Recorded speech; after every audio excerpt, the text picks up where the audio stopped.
बिस्मिल्लाहिर्रहमानिर्रहीम। CFR, C for cost और FR for freight, cost and freight. ये third term है जो हम डिस्कस कर रहे हैं। इससे पहले हमने FOB को देखा था, FAS को देखा था, और थर्ड जो बाई सी कंसाइनमेंट के लिए टर्म यूज़ होती है वो है CFR, कॉस्ट एंड फ्रेट। और सेम वही डायग्राम है जो पिछली दो टर्म जो कि FOB और FAS में था। FOB और FAS में तो सेम एक ही था, लेकिन इसको थोड़ा सा चेंज किया, मतलब उसी डायग्राम को थोड़ा सा चेंज किया। तो अब चूंकि ये टर्म CFR है, यानी कि कॉस्ट एंड फ्रेट, कि एक्सपोर्टर या सेलर जो होगा वो जो उसकी प्रोडक्ट की कास्ट है प्लस जो फ्रेट होगा डेस्टिनेशन तक का, यानी जिस जगह इंपोर्टर की जो बंदरगाह है या इंपोर्टर का जो डेस्टिनेशन वो बताता है, वो इंपोर्टर बंदरगाह ही बताएगा, क्योंकि बंदरगाह से आगे की जो डेस्टिनेशन होती है, जैसे इंपोर्टर का वेयर हाउस है, तो वहाँ पर ये पॉसिबल नहीं होती, क्योंकि दरमियान में कस्टम क्लियरेंस यहाँ पर आ जाती है। तो जब भी CFR को कंसीडर किया जाता है तो इसका मतलब होता है कि एक्सपोर्टर की कास्ट उसके मुल्क की, और उसके मुल्क से जो बाई सी शिपमेंट होनी है वो लोडिंग बंदरगाह से लेके डेस्टिनेशन बंदरगाह तक का किराया उसमें शामिल होगा। फर्ज कर लेते हैं कि ये चाइना का कोई एक्सपोर्टर है और ये शंघाई की बंदरगाह है, और ये पाकिस्तान का कोई इंपोर्टर है और ये कराची की बंदरगाह है। तो इसका मतलब कि एक्सपोर्टर की जो प्रोडक्ट की कॉस्ट है वो प्लस शंघाई से कराची तक का जो सी फ्रेट होगा वो इसके अंदर शामिल होगा।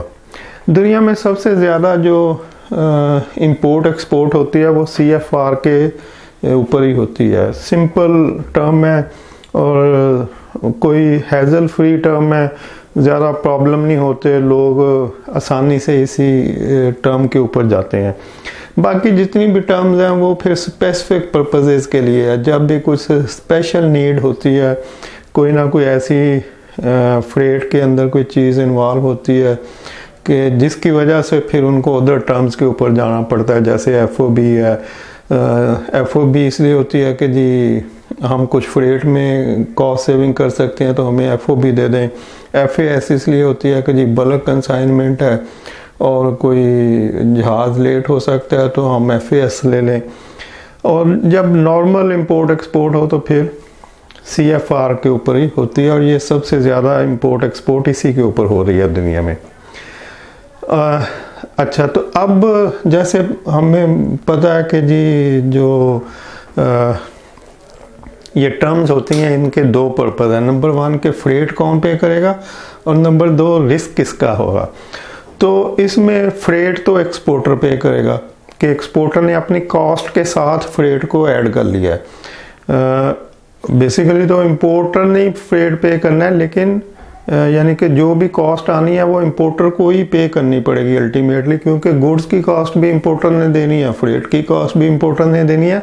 लेकिन इंपोर्टर इस फ्रेट को अरेंज नहीं कर रहा है, यानी इस फ्रेट को प्रोसेस नहीं कर रहा है, या इस फ्रेट के लिए इंपोर्टर जिम्मेदार नहीं है। उसने एक्सपोर्टर को फ्री हैंड दे दिया कि भाई आप खुद ही नेगोशिएट कर लें फ्रेट फॉरवर्डर से, और जो मुनासिब फ्रेट है वो आप पे कर दें। और जितनी भी रूटीन की इंपोर्ट एक्सपोर्ट हो रही होती है वहाँ पे फ्रेट बहुत कम्पिटिटिव होता है। जैसे अगर FCL चाइना से पाकिस्तान $5000 लेता है, ये एग्जांपल दे रहा हूँ, मुझे नहीं पता कि आजकल क्या चल रहा है, लेकिन अगर $5000 है तो वो $5000 जो है वो 4950 भी हो सकता है और 5100 भी हो सकता है, मतलब 150 आगे पीछे हो सकता है, लेकिन ज़्यादा फ़र्क नहीं होता उसमें। तो इसलिए इंपोर्टर कहता है यार मैं कहाँ अपना खपखपा करता रहूँगा और फ्रेट फॉरवर्डर ढूंढूँ, फिर उससे नेगोशिएट करूँ, फिर उनके अपने भी फ्रेट फॉरवर्डर के प्रॉब्लम होते हैं, फ्रॉडुलेंट भी बहुत होते हैं। तो वो कहता है कि नहीं, बस आप एक्सपोर्टर पे उसको ट्रस्ट होता है कि भाई आप जब रूटीन में अपनी इतनी एक्सपोर्ट कर रहे हैं तो हमें क्या ज़रूरत है फंसने की, तो आप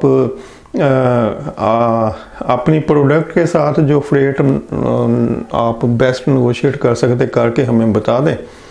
तो अब अगर $1.5-2 लाख की कंसाइनमेंट है, उसमें $3-4 हज़ार, $5,000 उसका फ्रेट आता है, तो ये बहुत ही नॉमिनल सी कास्ट होती है। इसके लिए इंपोर्टर को ऐसे ही परेशान होने की ज़रूरत नहीं, वो एक्सपोर्टर के ऊपर छोड़ देता है।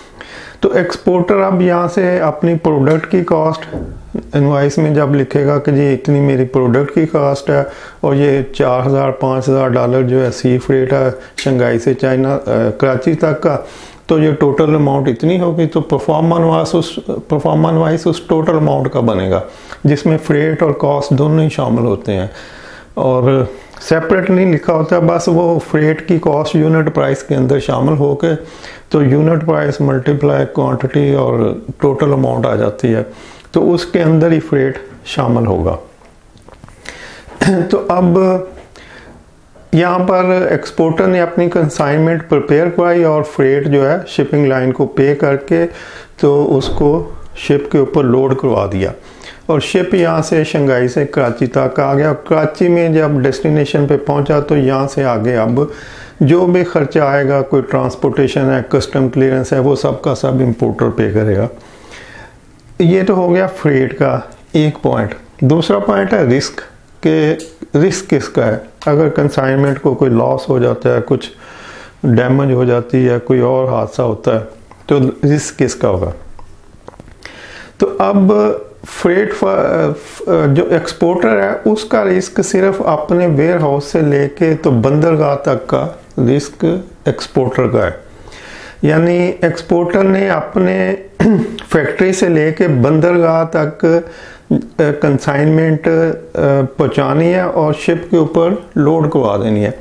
जैसे ही कंसाइनमेंट शिप के ऊपर लोड होगी तो एक्सपोर्टर की लायबिलिटी ख़त्म हो गई, एक्सपोर्टर का रिस्क ख़त्म हो गया, एक्सपोर्टर की जिम्मेदारी ख़त्म हो गई यहाँ पर शिप के ऊपर लोड करने से। आगे का उसने सिर्फ फ्रेट पे किया है लेकिन उसकी जिम्मेदारी नहीं है। ये जो शंघाई से कराची तक कंसाइनमेंट आनी है ये एक्सपोर्टर की जिम्मेदारी नहीं है, ना उसकी अब मलकियत है और ना वो इसके लिए लायबल है। तो अब कंसाइनमेंट जैसे ही शिप के ऊपर लोड होगी तो ये कंसाइनमेंट इंपोर्टर की मलकियत हो जाती है। अब अगर इस कंसाइनमेंट का कुछ भी लॉस होता है तो वो इंपोर्टर का लॉस होगा। तो इसलिए रिस्क का जो हम कॉलम है यहाँ पे मैंने ये जो ब्लू लाइन है तो ये रिस्क है एक्सपोर्टर का यहाँ से लेके बंदरगाह जहाज़ तक लोड करने में। जैसे ही जहाज़ के ऊपर लोड होगी तो अब ये रिस्क स्टार्ट हो गया इंपोर्टर का, जो उसके डेस्टिनेशन उसके वेयर हाउस तक चलता है। तो ड्यूरिंग ट्रांजिट जो सी के जहाज़ ने जो चलना है समंदर में, वो सारे का सारा रिस्क इंपोर्टर का है। उसके बाद कस्टम क्लियरेंस और कस्टम क्लियरेंस के बाद इंपोर्टर के वेयर हाउस तक पहुंचने में सारे का सारा रिस्क जो है वो इंपोर्टर का है।